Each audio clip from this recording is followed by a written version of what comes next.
Guys, நான் இன்றைக்கி போன இடம் பார்த்தீங்கன்னா ஜாழ்ப்பாணத்தில் இருக்கிற நிலவர கிணறு. அதாவது ஒரு கிணறு ஒன்று இருக்குது, அதுக்கு படிக்கட்டெல்லாம் போட்டு அந்த கிணத்துக்குள்ளே இந்த தண்ணி இருக்கிற மாதிரி செஞ்சுருக்காங்க. ஆனால் இதில் என்ன விஷயம்னு பார்த்தீங்கன்னா, இந்த கிணத்துக்கு எங்கேருந்து தண்ணி வருதுன்னு எதுக்குமே தெரியாது. அது மட்டும் இல்லாமல் இந்த நிலவர கிணறுன்றதை எந்த வரலாறோ எந்த கல்வெட்டோ இது யாரால் அமைக்கப்பட்டது, எதுக்காக அமைக்கப்பட்டதுன்ற எந்த வரலாறுமே இதுக்கு கண்டுபிடிக்கப்படையில. கடற்படையோடு சேர்ந்து நடத்த ரோபோவை வச்சு செய்த ஆய்வின் அடிப்படையில் இந்த கிணத்துக்கு கீழே 3 சுரங்கப்பாதை இருக்கண்டும். அந்த ஒரு சுரங்கப்பாதையால் தான் கீரிமலை குளத்துக்கு நீர் கொண்டு செல்லப்படுதுன்னு கண்டுபிடிச்சிருக்காங்க.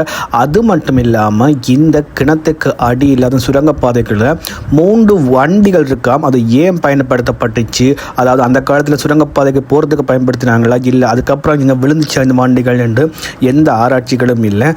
இது இன்னும் ஒரு மர்மமாக இருக்கிற ஒரு நிலவர கிணறு தான். இதுக்கான வரலாறுகளோ கல்வெட்டுகளோ இல்லை ஆராய்ச்சிகளோ எதுவும் கண்டுபிடிக்கப்படையில. கிட்டத்தட்ட சொல்ல போனால் இது ஒரு தமிழருடைய கலை அம்சத்தோட இன்னொரு வடிவம்.